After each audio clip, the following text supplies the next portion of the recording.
Y no que digan, para estar como eso, como perros y gatos, mejor no me caso. Estoy hablando de cristianos. Que nuestros hijos digan, para estar en un matrimonio así, como perros y gatos, no. Que mis hijas vayan a detestar el matrimonio. ¿Por qué? Porque ese es lo que ellos, la idea del matrimonio. Recuerden que la idea del matrimonio que tienen nuestros hijos es el que ellos tienen cerca, es papá y mamá. Amén. Por eso es que el Señor dijo, vuestros hijos serán vuestros jueces. Necesitamos entonces realmente glorificar a Dios a través de nuestro matrimonio. Pero si nos enfocamos en algo diferente al propósito de Dios, no podemos realmente glorificar al Señor. Porque podemos hacer dinero y no glorificar al Señor. Recuerde que ese es el propósito del matrimonio. Si usted está viviendo para otra cosa, hermano, deténgase. Como dice la Biblia, paraos en los caminos y preguntad cuál sea la senda antigua. Deténgase y comience realmente a vivir para el Señor. Amén. Porque ese es el propósito de Dios. Que nuestro matrimonio sea el reflejo de la gracia de Dios. Si no es eso, entonces estamos totalmente apartados del propósito de Dios para nuestro matrimonio. Amén, mis hermanos casados. Puede ser que esté soltero, mejor ahí quédese, tranquilo. Porque es una tremenda responsabilidad delante de Dios y delante de nuestros hijos. Amén. Ahora, ¿cuál es el propósito que nosotros tenemos para nuestros hijos? Entendamos algo, hermano. Miren lo que dice la Biblia. Romanos 12:2, y ese versículo me encanta, dice: no se amolden al mundo actual. No sigan la corriente de este mundo. No dejen que sea este sistema el que dicte su sistema de vida y su propósito. Porque yo comprendo a las personas que no conocen al Señor, tienen sus propósitos para sus hijos. Y a veces el propósito de los cristianos es el mismo que las personas que no conocen al Señor. Porque el propósito de la mayoría de los padres es educar a sus hijos. Eso está bien. Su deseo es que sean profesionales. Eso está bien. Su deseo es que estudien duro. Eso está bien. Que se esfuercen para que sean hombres y mujeres de bien. Eso está bien. Por eso muchas veces no importa lo que cueste, deben de ir a los mejores colegios, a las mejores universidades. Es más, a veces se les abren hasta una cuenta en el banco para sus estudios universitarios. Eso no está mal, eso está muy bien.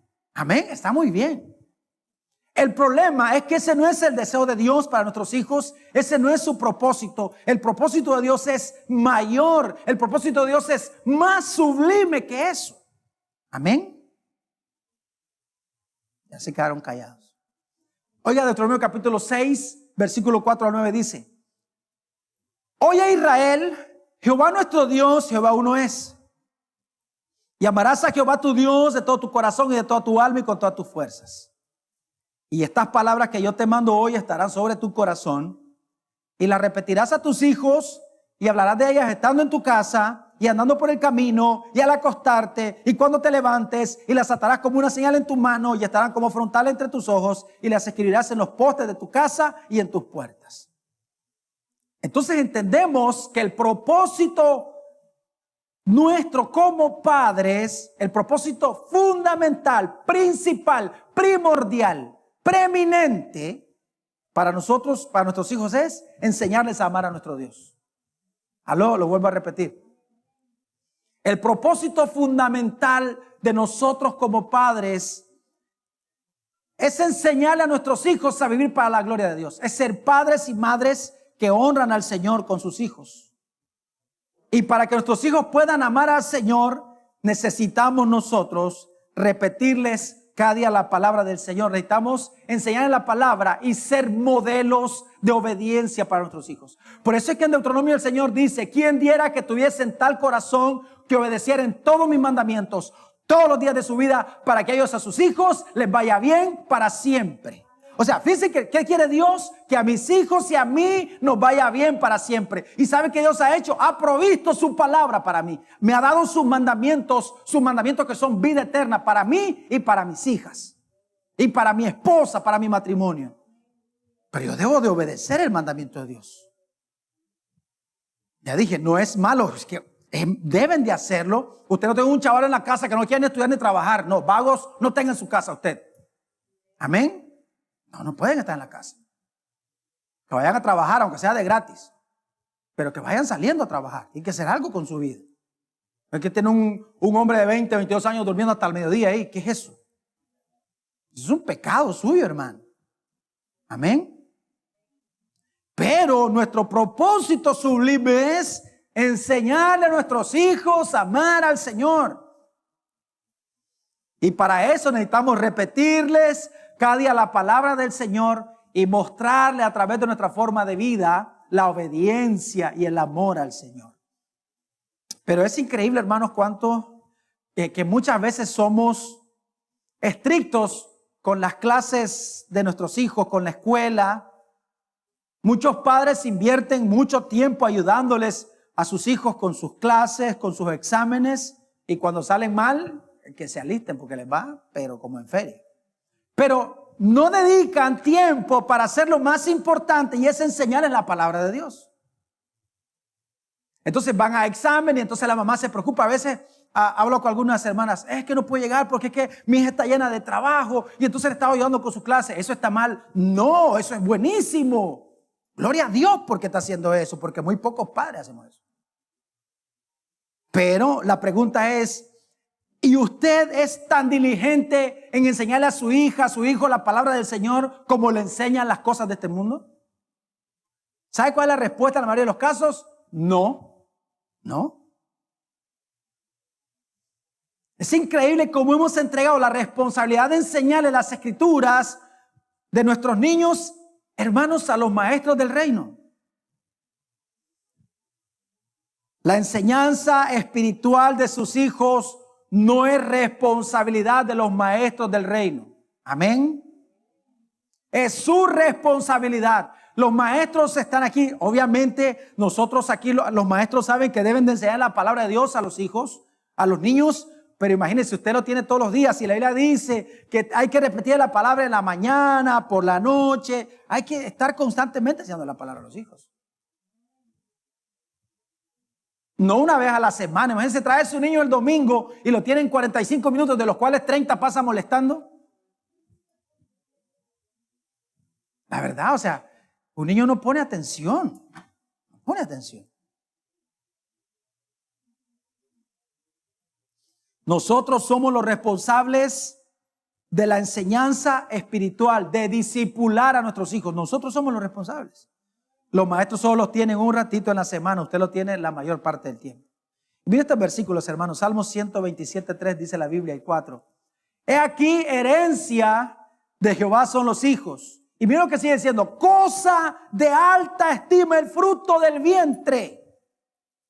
Por eso Dios odia el aborto, ese asesinato terrible que se comete en esto. Y hasta cristianos hacen eso. Bueno, no creo que alguien que haga eso sea cristiano. Verso 4 dice, como saetas en mano del valiente, así son los hijos sabidos en la juventud. Como saetas en manos del valiente. ¿Cuál es el propósito de las saetas, de las flechas? Es lanzarlas y que den en el blanco. ¿Cuál es el propósito de nosotros como padres? Es que un día nuestros hijos no van a estar con nosotros y debemos lanzarlos para que den el blanco. ¿Quién es el blanco? El blanco es Cristo. Es más, la palabra pecado en su sentido o en su traducción literal es errar en el blanco. Y nuestros hijos salen de nuestras casas y se pierden. No erran, o sea, erran en el blanco, no erran en el blanco. ¿Por qué? Porque no los labramos bien. Los tenemos en la casa y hay que estarlos labrando 18, 19, 20, 22 años, labrando a nuestros hijos, confrontándolos, enseñándoles con el ejemplo sobre todo. Y después deben de salir y vivir principios y honrar al Señor. Sin embargo, la mayoría de los hijos cuando salen de las casas de sus padres no vuelven más al Señor. Porque tuvieron un muy mal ejemplo en sus casas. Porque no fueron labrados. Como saetas en manos del valiente, así son los hijos sabidos en la juventud. Cuando labramos esas saetas, recuerde que los arqueros, ellos eran tiempos de guerra, ellos escogían el material para hacer sus flechas y ellos labraban sus flechas. Ellos sabían que entre más derecha tuvieran la flecha, había más posibilidad de dar en el blanco. Pues eso es lo que hacemos con nuestros hijos, labrarlos, para que cuando salgan puedan dar en el blanco. Porque ahorita les podemos exigir, no, aquí tenés que congregarte, ya. Pero un día van a salir. Y tienen que salir de nuestra casa amando al Señor. Amén. Gente dice, mi sueño es que mi hijo sea un profesional, que sea un doctor. Eso está bien. Pero tu verdadero sueño debería ser, mi sueño es ver a mis hijos amando al Señor, sirviéndole al Señor, siendo profesionales que aman al Señor, que tienen matemática en su cabeza, que tienen ciencia en su cabeza, pero palabra de Dios en su corazón. Amén. Ese es el propósito de Dios. Por eso, hermanos, no cesemos de orar por nuestros hijos. Amén. Hay que orar constantemente por ellos. No puede haber una oración suya donde sus hijos no estén presentes. Amén. Después de su oración, mire, después de la oración por usted, la oración más importante es la oración por sus hijos. Orar por ellos, que no se aparten. Ahora dice la Biblia en Proverbios 22:6, instruye al niño en el camino correcto y aún en su vejez no lo abandonará. Entonces, ¿cuál es el trabajo de los padres? Instruir al niño en su camino. O sea, obviamente aquí habla de todo tipo de instrucción. Instrucción secular, pero sobre todo instrucción espiritual. Entonces los mandamos a la escuela. ¿Y qué hace usted con su niño? No quiero la escuela, levántate y te vas a clase. Claro, ¿por qué? Porque es importante para nosotros eso, pero lo más importante es la instrucción espiritual. Instruye al niño en el camino correcto y aún en su vejez no lo abandonará. No es que está diciendo un día a lo mejor se pierde y vuelve. No, está diciendo no se perderá, no se apartará, porque hay una instrucción clara en su camino que viene de sus padres. ¿De dónde viene? De sus padres y de sus abuelos o de su abuela, en el caso como Timoteo se acuerda de ese, porque desde niño has conocido las escrituras. Porque ahí estaba su mamá Eunice, estaba su abuela Loida enseñándole la palabra de Dios. Ahora los abuelos lo único que hacen es alcahuetear a los nietos en vez de enseñar la palabra de Dios. Tenemos que unirnos, hermanos, padre, madre, orando por sus hijos. Quizás su hijo no le sirve al Señor, siga orando por él, siga confiando en el Señor, porque a veces cometemos errores en el camino, pero Dios es bueno. Mira lo que le pasó a Abraham. Dice, recuerde que Abraham tenía un hijo llamado Ismael, que era un hijo por fuera. Sin embargo, cuando el Señor le dice todo lo que va a hacer con Isaac, también le dice al Señor, Señor, yo te pido, ojalá que también Ismael ande delante de ti. ¿Y qué le dijo Dios? También voy a bendecir a tu hijo. Porque Dios es bueno. Amén. Dios es bueno. Yo creo que es algo tremendo poder ver a nuestros hijos sirviéndole al Señor. Yo creo que es un gozo. ¿Sí o no? ¿Cuántos se gozan de ver a sus hijos sirviendo al Señor? Ese es un gozo. Y sé que no verlos sirviendo es un dolor también para nuestro corazón. Pero ¿sabe qué? Dios lo va a hacer. Porque Dios es bueno. Y el Señor atiende a la oración de las madres que aman al Señor. Queremos una familia próspera. Entonces enseñemos a nuestros hijos a amar a Dios. Enseñemos a nuestros hijos cada día a amar la palabra de Dios. Una vez más no estoy diciendo, el pastor dice que no estudies, chaval, lo que te quede es burro. No estoy diciendo eso. Y no vaya a decir que no, que vayan y que estudien y que sean diligentes, porque en todo lo que hacemos tenemos que ser diligentes. Para todo hay tiempo, dice la Biblia, amén. Y en la adolescencia, la niñez, la adolescencia y la juventud es para estudiar, para dedicarse al estudio, a la instrucción secular, pero sobre todo a la instrucción espiritual. Nuestros hijos deben de conocer al Señor desde pequeñitos. Por eso, mande a sus niños que vayan a la escuela, ahí a la clase. Aquí están los chavalos 2, 3 años fregando en vez de mandarlos allá.